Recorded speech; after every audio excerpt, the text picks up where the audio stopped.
Hello friends, welcome back. I am Vivekanandhan. So today's video we are going to discuss with a lot of examples, and all these examples we are going to discuss with all these food items. When you look at these food items, it might be appearing tempting for you, but then friends, it is just a video over here where I will not be able to share this with you, so kindly excuse me about it. But then we will deal with all these things we'll take all these properties as an examples. So let's right away jump into the video. So the one of the question which is commonly asked is packaging very much necessary for a product? But then all the experts say that, indicate that packaging is equally important as the product.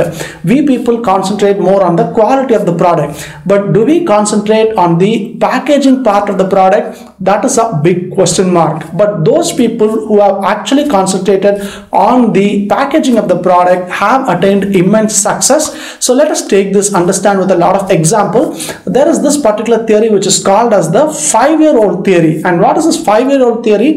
It actually says that when you send a 5-year-old child to a shop to buy a product, you cannot explain about the properties of the product and ask the child to buy a product. Instead, what we would normally suggest is tell the child about the packaging of the product, the color of the product and other things. And if the child is able to identify the product, then it means that the packaging has been done in a proper way. For example, let us take this as an example. You send a 5-year-old child to buy chips from our local shop, and the child goes to the shop and the child sees 3 types of chips. One, a chips packed in a normal rolled out in a newspaper. Another put out in a plastic cover, normally packed plastic cover, and third is in this particular cover. Here I have taken the example of Lay's. Which particular packet would the child pick now? The child would obviously pick this particular cover because this particular product, because this appears to be very attractive over here. So the color itself appears to be very attractive. It will definitely catch the eyes of the person who is going to buy a product over here. And this also appears to be my personal example. So the point over here is, in spite of this particular packet provided for 5 rupees, the company has also concentrated on the packaging of the product. So my point over here is, how should a packaging be? What is the first thing we should concentrate? The number one is attraction. So the next one is, when you go to a supermarket, there are hundreds and hundreds of products displayed in the market now. But then every product is represented with different colors. But then how do you make a customer buy your product? The answer lies in differentiation. So gems, I feel, is a classic example for differentiation, because the color itself is very catchy, very attractive, but they have gone one step ahead where the product is also, they have concentrated a lot of, they have put in a lot of effort to differentiate the product also. For example, normally the chocolates are in dark brown or white in color, but here the chocolates are also in various different colors which would catch the eyes of the customer. So pink, green, orange, all these colors, different colors. So this would be my second example. The point is, number one is attraction, number two is differentiation. So number 3 would be protection. What is protection? Many of the people their favorite brand is Dairy Milk. So you might remember, if you are a fan of Dairy Milk, previously Dairy Milk's packaging would be a little bit open, where you can actually push that particular chocolate through your fingers and the chocolate comes out and people can consume it. The chocolate is again wrapped in a golden yellow color.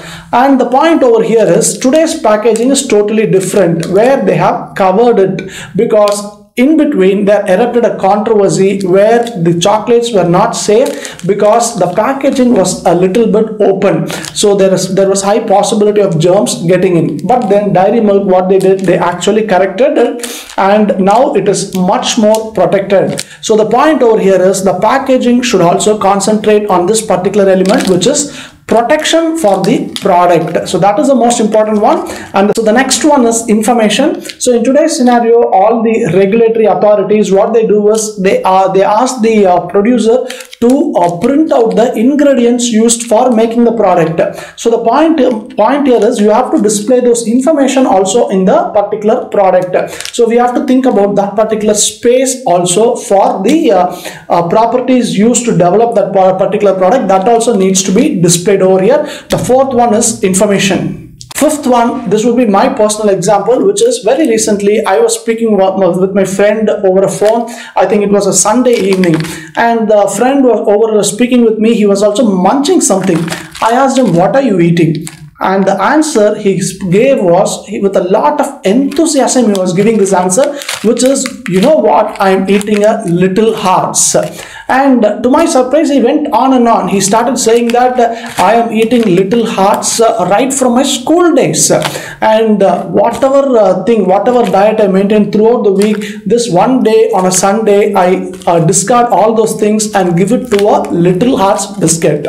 So my point over here is this Little Hearts has made a connection with that particular customer. But the other question which I am asking over here is just look at the packaging of Little Hearts. Very, very attractive. A golden yellow again, a red heart. In fact, the product is also made in a heart shaped. A lot of effort has been put in on for this particular product. And the most important point over here is just imagine if the same biscuits are being rolled out in a paper and given to us. Still people might like and we might buy it, but it may not have made the impact it has made now. So again, the point over here is connections needs to be made. Your packaging also thinks about that particular aspect also. So Jonathan Ive, the person who was working very closely with Steve Jobs, he used to say this. So when everybody thinks that once we develop the product, the process is over, but Steve Jobs would insist the process is not over, and let's concentrate on the packaging of the product. And they have questioned many times, why are we putting in so much time and effort in the packaging of the particular product? Is it so much necessary? And Steve Jobs has given this particular reply, which is every packaging needs to say a story, needs to connect with the customer. And of course, we can understand today it is not just about Apple products alone. So many phones, they're all concentrating on that packaging element, which means that they are trying to recreate a story and connect with the particular customer. And the last particular element is this particular one. And so far all the examples I showed is all very glowy, shiny objects, shiny kind of packaging.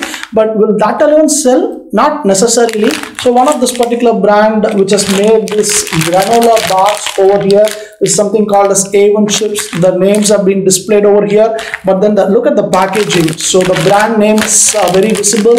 Second, the ingredients being given, and most importantly, there is a two-layer of packaging, another layer of packaging inside. So many other brands are also doing this. So the point over here is the connection needs to be made. That is the most important thing.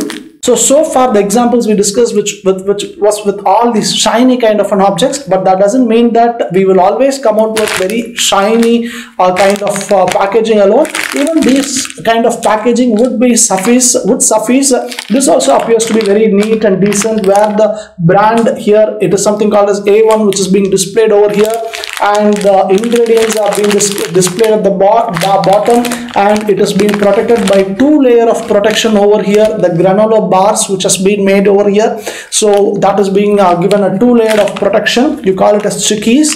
So the point over here is packaging can also be done in this kind of a way, where it represents the product. So product representation is something very much essential over here, and this also would be a classic example of representation of the product, because Bourbon, the biscuits, there is again a lot of time and effort being taken to design the product. So the cream being kept inside, sugar being poured over it here and there, little bits and pieces over here and over there.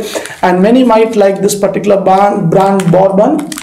And look at their packaging again. The packaging again is something which represents the particular product. So finally, what I'm trying to say over here is your product should the packaging should also represent the particular product.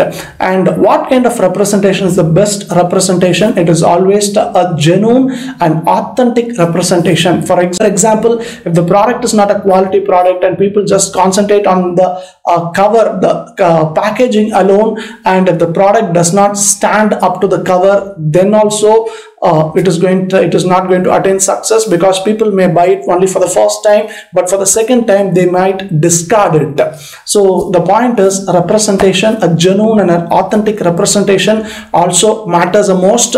I have taken all these food items as an example, but it doesn't mean that these principles will apply only to packaging food products. It will apply to all the products irrespective of the particular category. So you please share your thoughts in the comment section. Thanks for watching this video. Have a good day.